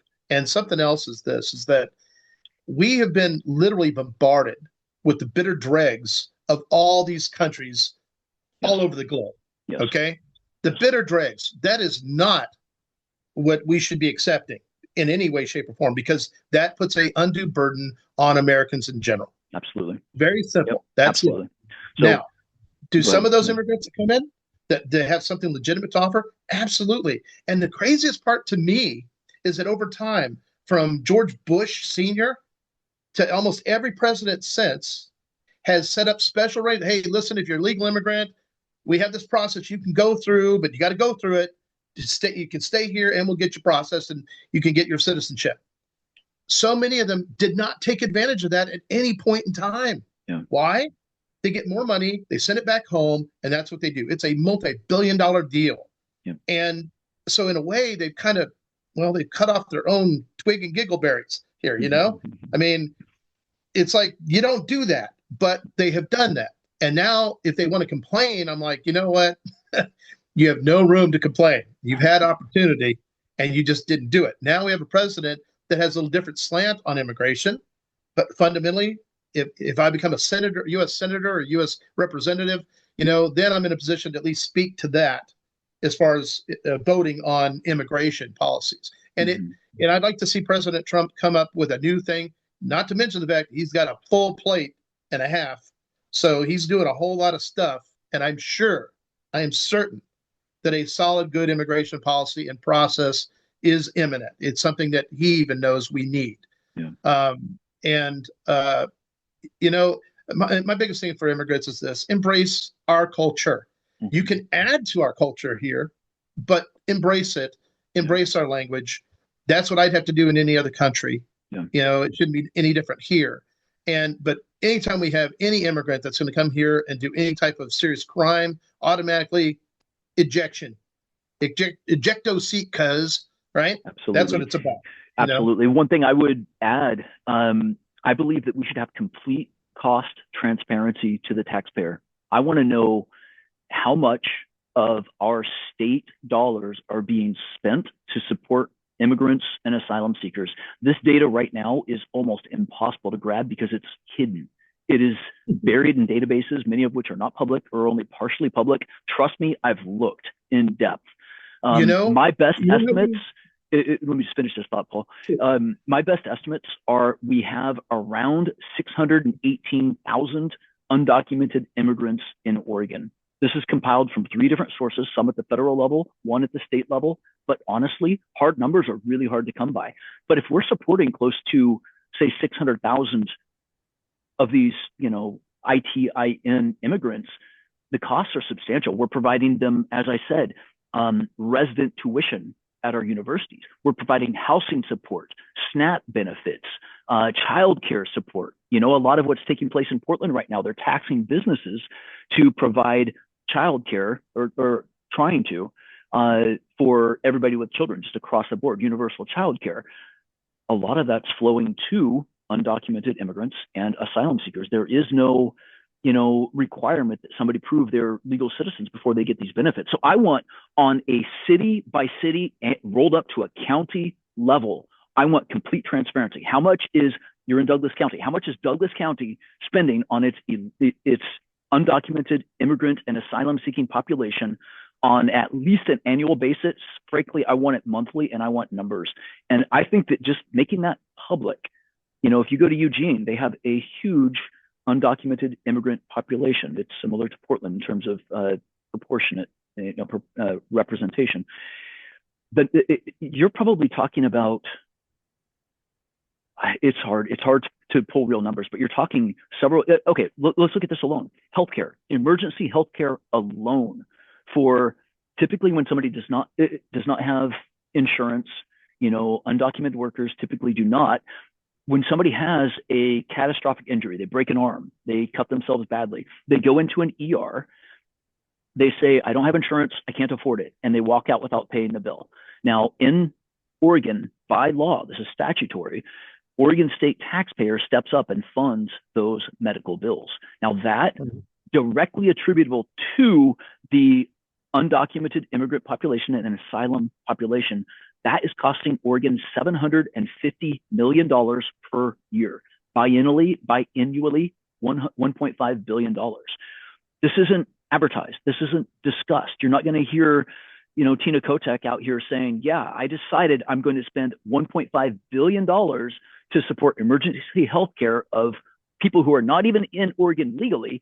And by the way, we're going to jack up your prices on transportation because we can no longer afford that.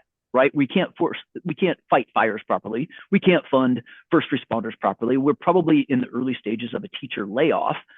And there's this untouchable, third rail item that no existing in power politician is going to say we're spending $1.5 billion every 2 years to support an undocumented immigrant population. So here's the thing. I like the idea of, we have billboards that post the current lotto numbers, how much is available in the lottery. Yeah, well, I think we need a billboard that shows this type of information. I love it.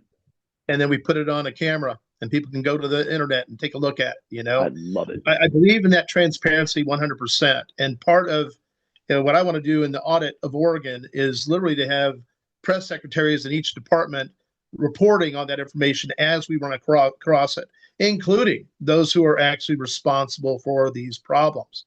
Credit where credit is due. And because they are public servants, their actions are public and they need to be put out there to the public. It's the only way we're going to have anybody really held accountable. Now, for Oregon Health, the Oregon Health Authority, my understanding is we have like 5 bigwig psychiatrists, psychologists. They're making over $1 million a year, and I still don't know what it is they do. Okay. OHA, when it was first brought into existence, and the money they were taking in versus what they're getting now is insane. That difference, that growth is beyond belief.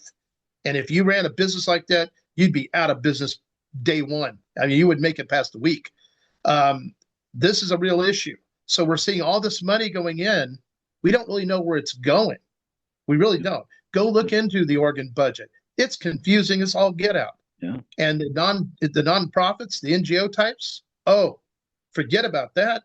Yeah. There's no way to hold them accountable to do anything they're supposed to be doing. Yeah. I know of NGOs that are supposed to be spending money on the homeless and getting that worked out in the housing. And the fact is, they don't even go talk to the homeless.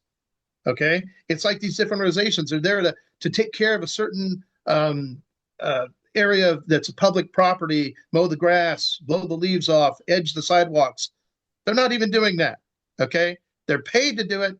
They don't even do it until somebody steps up, but nobody steps up. Nobody questions it. So the fraud is so rampant in Oregon. And it's also why I think that as we take Oregon lands back to Oregonians and the public, truly, that the Oregon State Forestry has to be rebuilt. And in that, they manage campsites, they manage the laboratories, they manage all that stuff rather than farming it out to nonprofits and other small businesses. There's no reason to do that because, again, we have no way to hold them accountable, right? Yeah. And I would much rather... Paul, we're at 2 minutes and 30 seconds before this cuts off. Can I jump in with a little more data here, and then we'll wrap up after this session? Sure, that'd be great. All right, so I want to get into energy because Oregon, we don't discuss energy here, but energy is vital to every aspect of our economy. It delivers the food on the 18-wheelers from, you have the grain coming from Eastern Oregon coming into downtown Portland for milling and production of bread. But it also delivers that I-5 corridor, everything, all the greens coming up from California. Here's the thing. Energy is critical, and Oregon is an island, essentially. From to the east, we have no viable sources of energy. To the south, we have California. Guess what? Their energy refining capability is going offline presently due to their global warming commitments.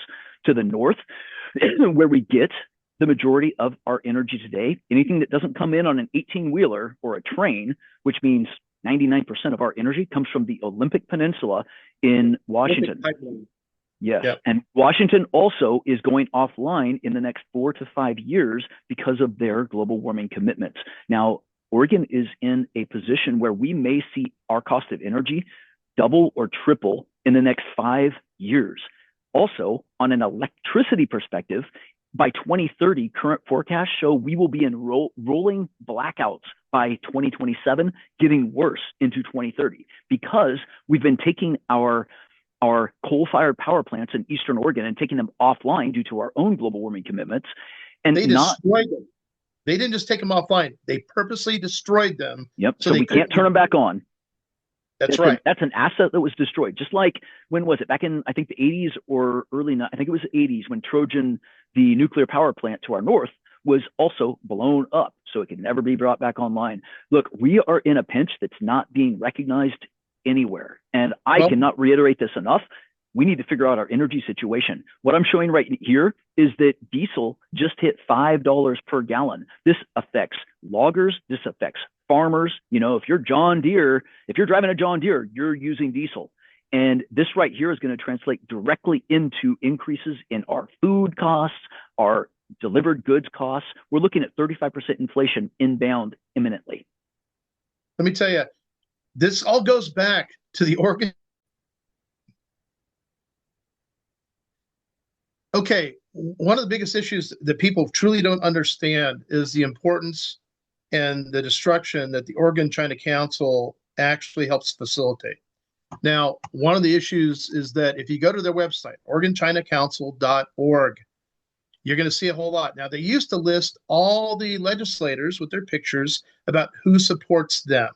They don't do that anymore. You can go back in the Wayback Machine, go find it, but the fact is, a vast majority of legislators do support it in some capacity. That's a real problem, okay? That does not benefit Oregonians. Now, as he's got up there on the screen there, Oregon China Council, thank you very much there, Brad. Mm-hmm. They list their mission, and they have a goal to fix our culture, to help our culture, and those Chinese people look so great in cowboy hats that makes them culturally accepted here in Oregon. The fact is, it's more about their agenda and who they're really working for. These are not Chinese Americans. These are not. These are people that are basically representatives of the Chinese Communist Party. You do not get out of China to come do things like the Oregon China Council and be apart from the Chinese Communist Party. Okay. Now, if you click up there, you'll see Sustainable Development Goals. And this literally is the Agenda 2030. On the title page, if you want to click onto that, see, there you go. See, where's that sustainability page? Oh, this is the Sustainable Development Goals for 2024 that we're looking at now. Okay. Yeah, I'm seeing something different. I'm seeing the actual 17 block goals, so I'm not sure what you're looking at. You mean on the share? You're not seeing forum overview? Here, are you able to share on your side, Paul? I'll just stop sharing. You can set it up. Just 1 second. Hold on a second. No, I'm going to let you pull it up there. But okay. When you click on Sustainable Development Goals on the website, it should come up to the actual goals. First thing, and it's titled Oregon China Council endorses the 2030 Sustainable Development Goals. That is Agenda 2030. Okay. And so if you just click the sustainability tab at the top, just click it once. Sustainable Development Goals. Okay. Yep. There you go. That's what we want. Okay. So here's their 17 sustainability goals. And what I understand as an analyst and a military person is that the Art of War, Chapter 3, details that they don't necessarily want to destroy a country or a city or whatever. They want to take it over, and they'll do the best they can from within to minimize damage and or destruction. Why? Because they want what we have without destroying it. Now, the best way to destroy anything from within is pretty much the color revolution idea, and it's a good thing to look up and understand. But basically, it's how you turn people within a group against each other. And here in Oregon, this is what they are doing. The whole climate action thing, the DEI, diversity, equity, and inclusion needs to DIE. Okay, it's discrimination against others, and we cannot tolerate that as a people. And once Oregonians understand this is the battle plan of the Chinese Communist Party in the encroachment of the entire West Coast and other blue states. This is their foothold. This is what they're doing. I can't explain it any simpler than that. thankfully, we have a president that actually understands this. And believe it or not, he's doing what he can to interfere and stop this. We have a governor in Arkansas, Sarah Huckabee Sanders. She is booting China out of her state. She understands how they have damaged and hurt her state and how she's recovering her state. So again, do I have to reinvent the wheel, or does any other governor have to do that? No, they just have to take and follow those same actions. And here in Oregon, there's a lot of other states that have sued China because of the COVID virus and all that stuff and how it's affected their state, which it had a huge effect, as you saw with the graphs that Brad provided. Okay. We can sue them for that damage and destruction. And once we do that, and once they're fined and penalized, then we can actually confiscate all the farmland, all the ranches, all the property that the Chinese Communist Party has acquired, and also prevent their proxies from taking ownership.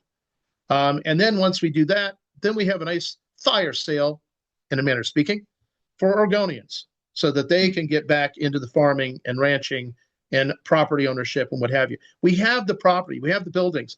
We've had almost over 800,000 Oregonians leave, if not more. And the idea that our rent keeps going up is wrong. It does not follow any economic model that makes sense at all. And Well, this is extremely interesting. I would love. Do you have any knowledge or data that, like, have you tied this back to financial benefit of our elected leaders? You know, complying with these discussions. That's a really good question. So here's the deal: the Oregon China Council is also a nonprofit organization. Okay. So the state of Oregon, we don't know how much money our taxpayers have been paying to the Oregon China Council, or how the Oregon China Council takes their money and funnels it back to candidates that they support. Yeah, the fraud is extensive. Okay, and day one, the first nonprofit that gets shut off is the Oregon China Council. You know, I mean, it's for me, it's like I've been an analyst, I've been a code breaker. My brain works a little different, but it's always been accurate. It's always been right. I have other skills, but this, when I look at this, I just have to chuckle. You know, I'm like, wow, it's right in front of our face. Absolutely. It's right there. And we have legislators that are like, matter of fact, with the China thing, said, well, you know, well, we need to kind of, you know, they're helping us out. And I'm like, no, they're helping you out. They're not helping Oregonians, they're helping you. Yep, and that means you're corrupt and that you're technically guilty of sedition and or treason.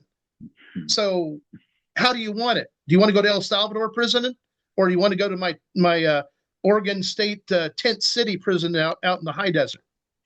You know, that's my question to them, right? You mentioned also, apologies, you mentioned also they were purchasing water rights inside of Oregon. Are they buying farmland in order to acquire the water rights that are associated, or how is that working out? Not necessarily associated. Sometimes just with other properties that I think they have plans for the future. And usually it's kind of towards, I think, Klamath Falls and kind of southwest Oregon. And with something else you mentioned. What was the question you said initially? You started to talk. Water rights or prior to that? Right before that. It was actually part of your question about the water rights.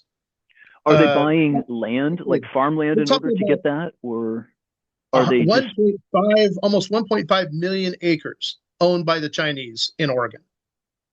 1.5 million acres. Okay. Then there's an entity that's Chinese that owns a bunch of timberland, and that timber goes out to our ports and then gets shipped out onto mills on the ocean. They cut that timber, they bring that lumber back and sell it to all of us at a premium. Wow. So the only people that benefited are the people that maybe cut down the trees and the others that hauled it to the port. You know, again, this undermines the very culture and business culture for timber industry for Oregonians. Absolutely. Only the big boys are surviving. Weyerhaeuser, Teven Brothers, you know, they're surviving in a big way. Matter of fact, they're making money hand over fist. But all the small entities, they either fall in line and go to work for those organizations, or they fall.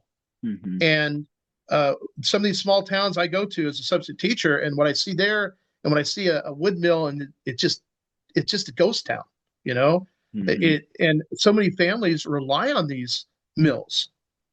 We have to provide the right things for the people that are there, but also a pathway to expand their knowledge or abilities and get into other industries. And for whether it's the trades, I'm really big on the trades right now. You know, over the next 30 years, we're going to need so many electricians and plumbers. I mean, electrician, they're looking at making over $300,000 to $500,000 a year. Now, I don't know about you. The idea that I could go through high school, come out, maybe even within 6 months, be an actual a journeyman electrician, right? And be full on into that industry, providing myself and my family an amazing vacation possibilities, right? You know, this is the kind of thing that we can actually build here in Oregon, whether our electricians stay in the state or go out of state. But of course, some of the projects I have for infrastructure, for the use of the nuclear waste we have in southeastern Oregon, we can have those fission energy plants right down there in southeast Oregon, along with new refineries that'll process oil and natural gas from eastern Oregon. But we also have natural gas and oil in the Willamette Valley that we can tap into. And having been in the oil industry, I know how clean it is. It has to be. These are the requirements. You know, we can do that here. Heck, we can make these things tourist attractions so people can see just how clean and environmentally sound it actually is. We can do that. Same thing, our coal fire plant that we had, that was beautiful. The only thing that came out of it was steam. Right? It had less emissions than the stockyard down the street. Okay. Well, what did they do? They shut it down, and then they destroyed it on purpose so it could not be reused. Incredible. That was the Boardman plant, if I'm not mistaken. Yes, right there on the Columbia River. And it provided base load power, right? 24/7, not subject to the sun being in the sky or the wind blowing. And since you brought this up, Paul, if I wanted to show, I have a little more data around this. So if we look at, can you see this chart okay? Make sure it's really visible here. Okay, fantastic. So this is Oregon's top out-of-state imports. These are the things by dollar value that we import into the state. Now, number one on this list is petroleum. I mentioned the Olympic pipeline, what we pull in from Washington. Guess what? That's 15 billion out of a $60 billion total import list. That's a quarter of our imports right there. If you include natural gas, which is number 5 here at about $5.5 billion, we're at 20 billion. We're at a third of Oregon's imports tied to energy. And yet our politicians are not discussing energy. They're not discussing how we just took Boardman offline. Therefore, all those electric vehicles, you know, are now vying for energy to charge with data centers. Prices are going up, right? With people's individual household electric bills are going up. One thing else, let me just one more thing here I want to throw in on this before we open this up. All right, so this is something I myself have been digging into in depth for quite some time now, having some discussions as well. So Newberry crater, if I am in a position where Oregonians decide to give me the chance to be governor of this state, I am going to propose we rename the Newberry crater to, or at least give it a nickname of Oregon's renewable energy jewel, because this is unknown largely.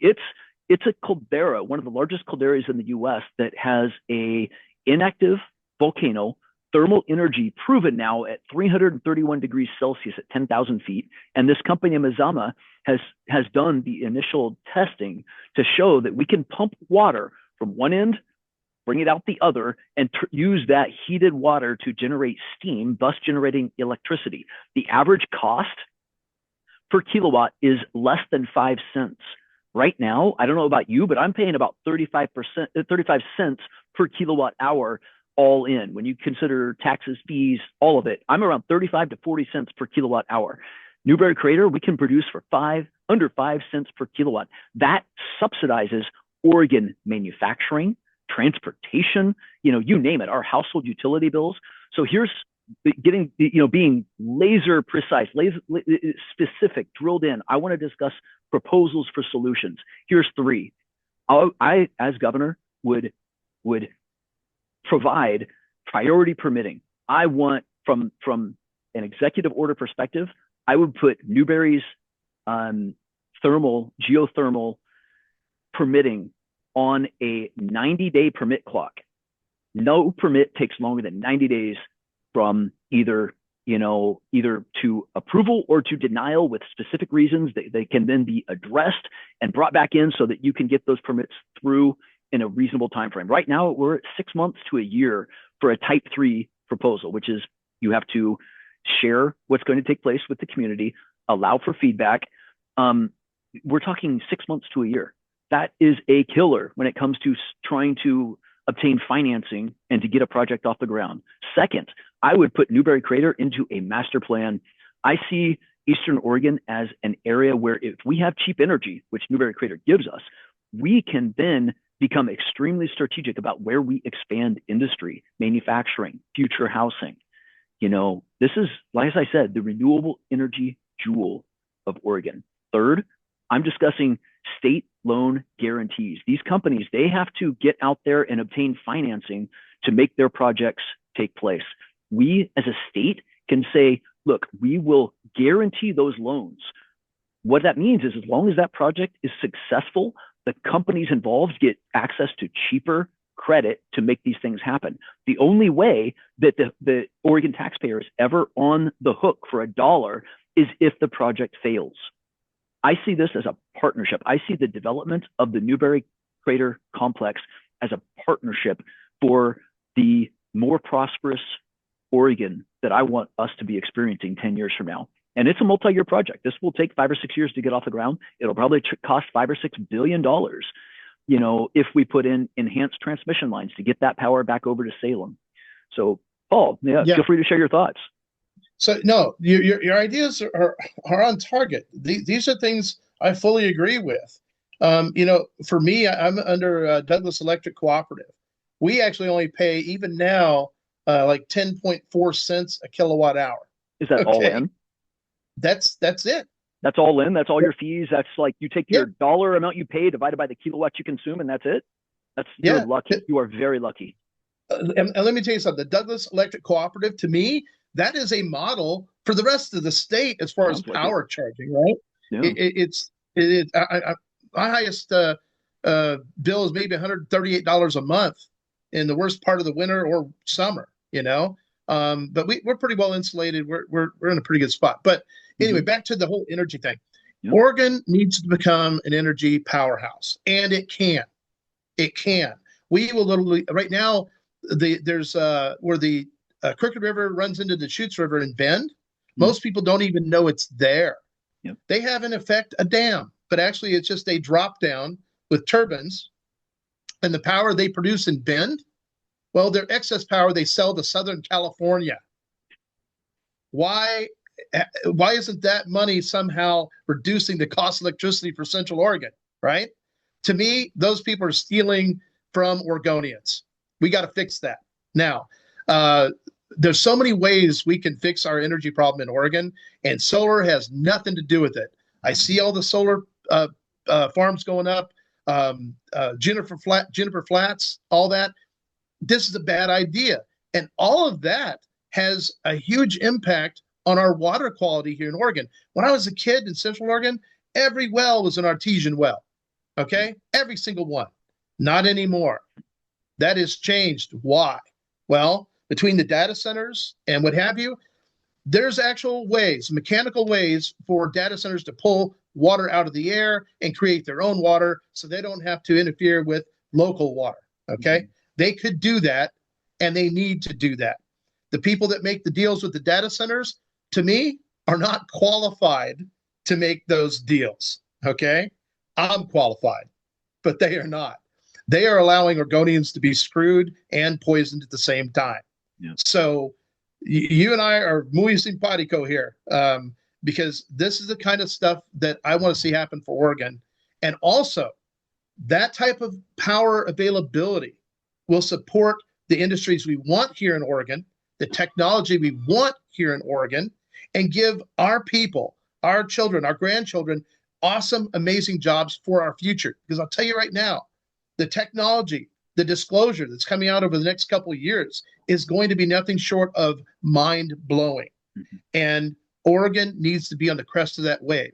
You and I are the type of governors that will put us there. Okay? That I have no doubt. But I also understand, well, you get elected, I'm confident I'll be on your team. Mm-hmm. I get elected, I'm confident you'll be on my team. Yeah. And it's good, solid people like us that are going to recover Oregon. It won't be done on the backs of politicians because they're pretty much spineless and beholden to other people. We have broad shoulders. We've got strong backs. We're ready to rock. The other thing is time frame you're talking about.